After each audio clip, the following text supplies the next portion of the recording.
What's up, guys? Dustin Heiner here with Master Passive Income.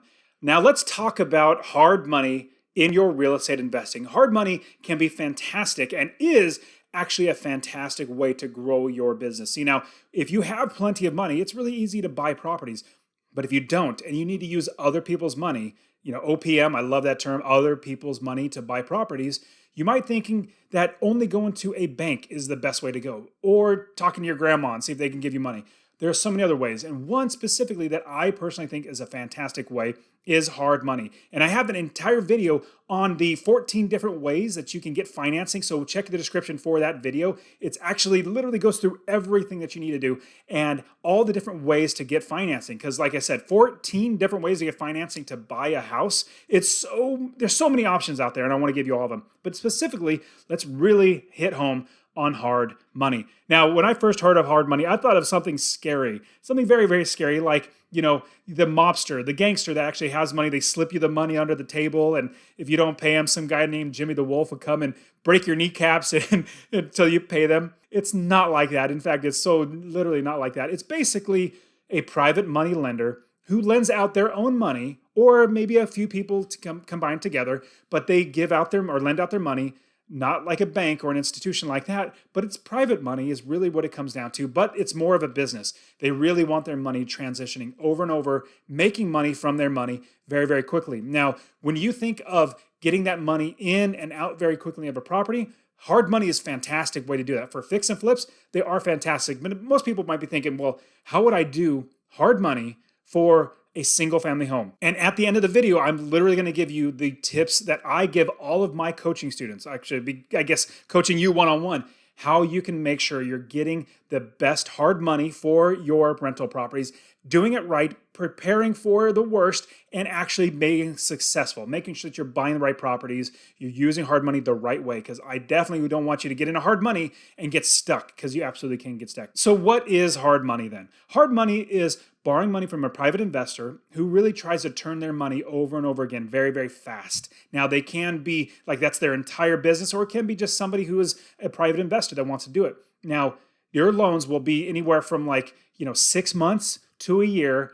At the very most I've ever seen is 2 years for a hard money loan. Now, you can always renegotiate as soon as you get to that, 6 months or 2 years. You can always renegotiate, ask them if they can, extend the loan or do something like that. But like I said, I'm going to give you some tips at the end of the video on how to make sure you're doing it right and you're not going to get stuck in hard money and have Jimmy the Wolf come and break your kneecaps. Actually, just kidding. That wouldn't happen. But I want to save you from that. So when you are buying a property and you're going to use hard money, the hard money lender is going to want a few things from you. Number one, your first kid. I'm just kidding. It's definitely not that. It's not that. I keep making it seem worse than it is, jokingly making it seem worse than it is. But here's what they're going to want. They're going to want points up front. They want points, which means a percentage of the dollar value that they're borrowing is a fee. So, give you easy numbers.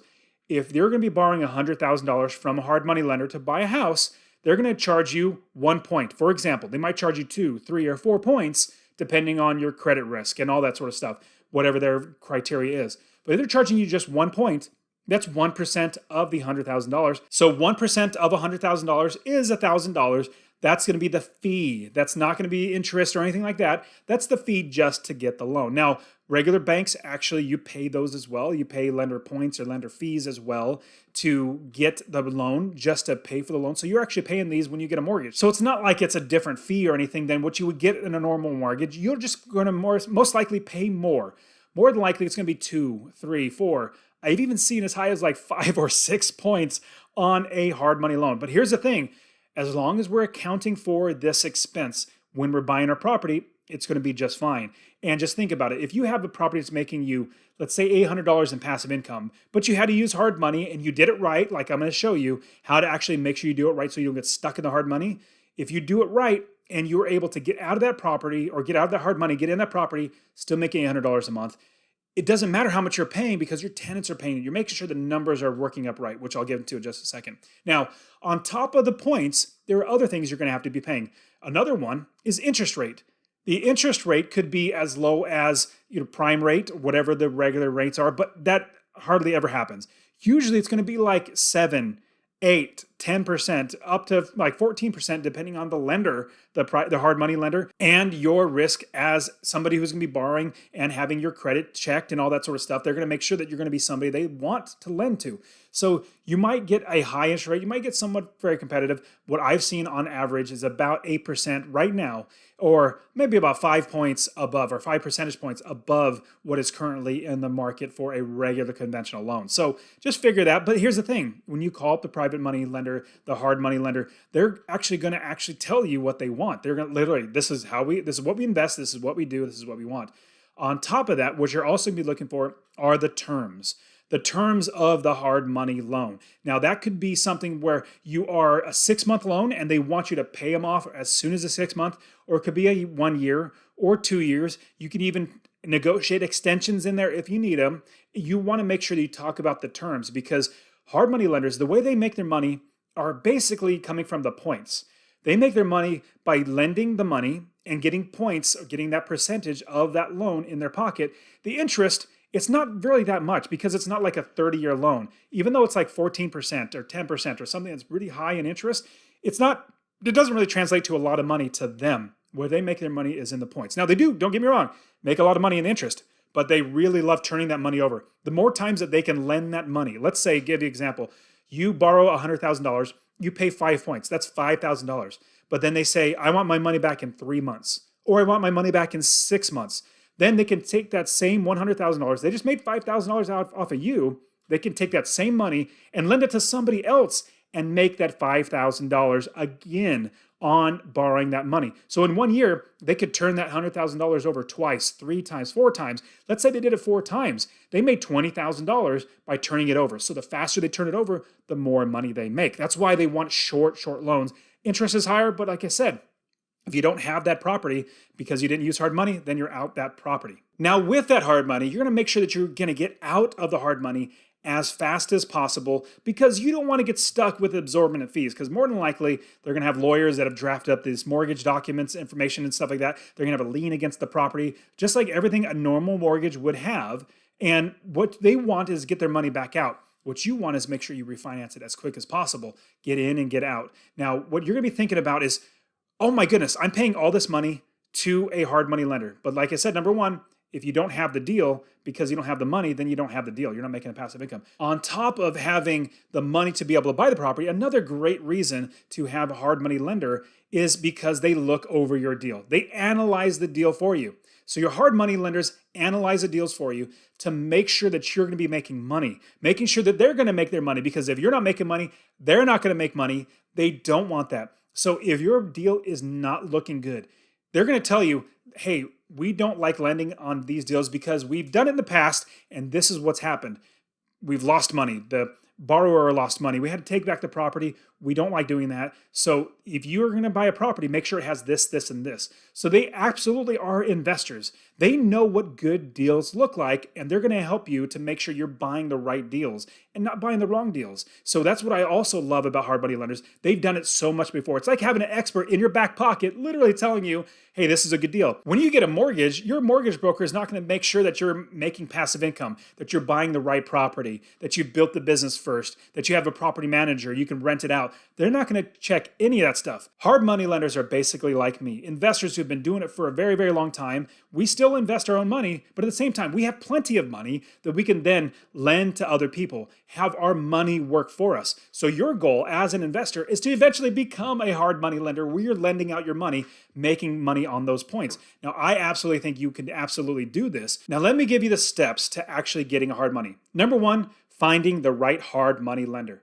You need to find the right hard money lender. And when you're interviewing all these hard money lenders, which I suggest you should interview quite a few hard money lenders, because each one is going to have different points, different fees. They might even have other fees and different interest rates, different terms, all that stuff. And what you want to do is you want to compare apples to apples, figure out what each one charges, see if you're going to work well with them, and go with the right one that you feel is going to be best for your business. So that's step number one. Step number two would be the valuation. Basically, the valuation of the property. Are you going to be making passive income every single month? Are you capturing equity? Are you basically buying it for lower than it's worth? Are you going to be able to do forced appreciation, make the value higher? They're going to help you check all this stuff. And so the valuation of the property is very, very crucial. And remember, like I told you, they're actually going to analyze a deal with you. They're going to say, this is a good deal or this is a bad deal. Either one, they're going to help you to understand that. And so as you're actually going through the entire process of valuation, they're going to be holding your hand, walking you through. It's just like an investor like me, making sure that this deal is right, because if the deal's not right for you, it's not right for them. The third thing that you actually need to do on top of that is getting contractor bids, because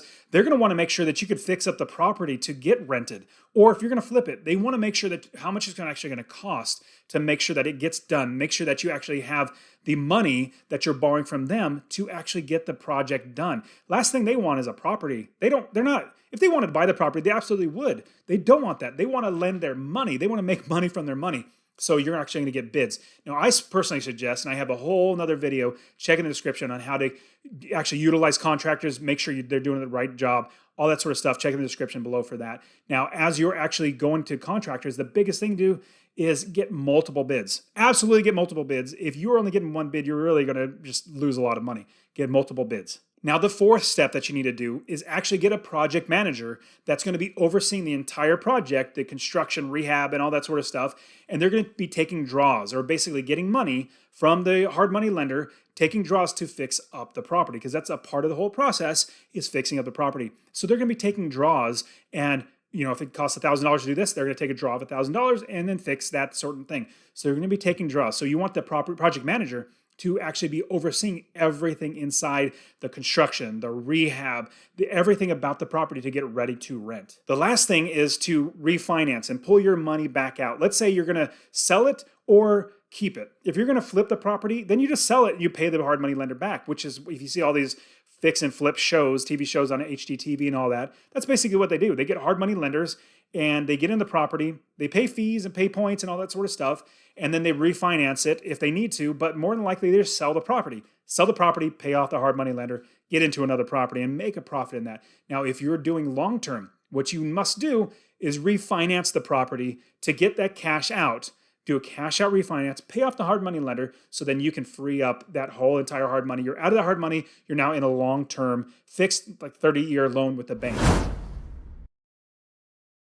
Now, as I told you in the beginning of this video, that I wanted to share with you the pro coaching or the pro tips that I'm going to give you on if you're going to be doing this for a long-term rental property, what you should do to make sure you don't get stuck, because the last thing you want is for the hard money lender to charge you extra money on top of it, take the property back and all that sort of stuff. So this is the main thing that you must be doing. Before you actually buy the property and you utilize the hard money, what you must do, 100% must do, is get a backup on that hard money. You want to get that backup. Now, that backup will actually be the reason for buying the property, because what you don't want is to get into a contract with a property and you don't have a backup for your hard money lender, because the hard money lender may just say, you know what, I don't want to lend on this property. For whatever reason, they might have lent their money to somebody else and they don't have enough money for you. So definitely have a backup so that you can go and finish out that property, buy the property. Now, here's the big key. Most people will never tell you this. I'm literally going to give you this huge pro tip.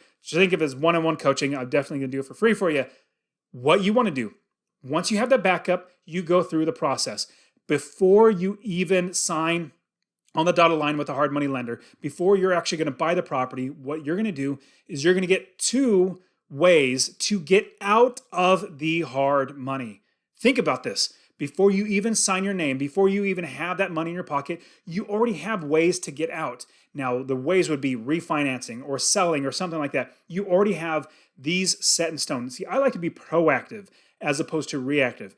I love being proactive in my business because I have more options. I make more money. When I'm reactive, I lose money because I don't know what's going to happen. And so I just take the best of what I can figure out. No, I want to know beforehand. So here's what you're going to do. You're going to get 2 ways to get out of the money.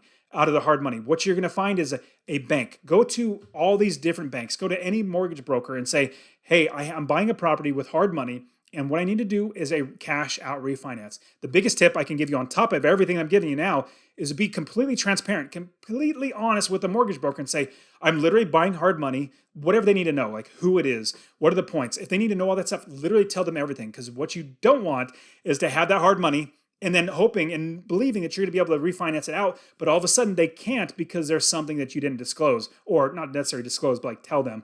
Now, what we want to do is have one way to get out. But here's another thing. I'm going to tell you even more of pro coaching. Have a backup to that first way. I want you to have two ways to get out. Could be like your grandma. Hey, grandma, I am buying this house, and in case it doesn't happen, I want to have this backup. My suggestion, have grandma ready, but then have two banks ready to refinance. Pull that cash out so that you can pay off the hard money lender. That's a huge, huge deal. You do not want to end up with, and they're not going to have Jimmy the Wolf break your kneecaps, but what you're going to have is potentially having more fees. And worst case scenario, the actually hard money lender is going to take the property from you. You don't want that. So have two ways to get out of the hard money. Now, this is everything about hard money. There's so many things that you can do to invest in real estate. Get my free real estate investing course in the description below. Go to masterpassiveincome.com/free course. I'll show you how to find properties, fund properties, how to make money, $250 a month in passive income. Make it an automatic business. I want to show you how to do that. Get it for free. masterpassiveincome.com/free course, or text the word rental to 33777. Also, don't forget to subscribe to my channel, like this video. I really want to keep continually giving you some great things on how you can invest in real estate. I want to change your life. Watch this video right here. I'll see you guys in the next one.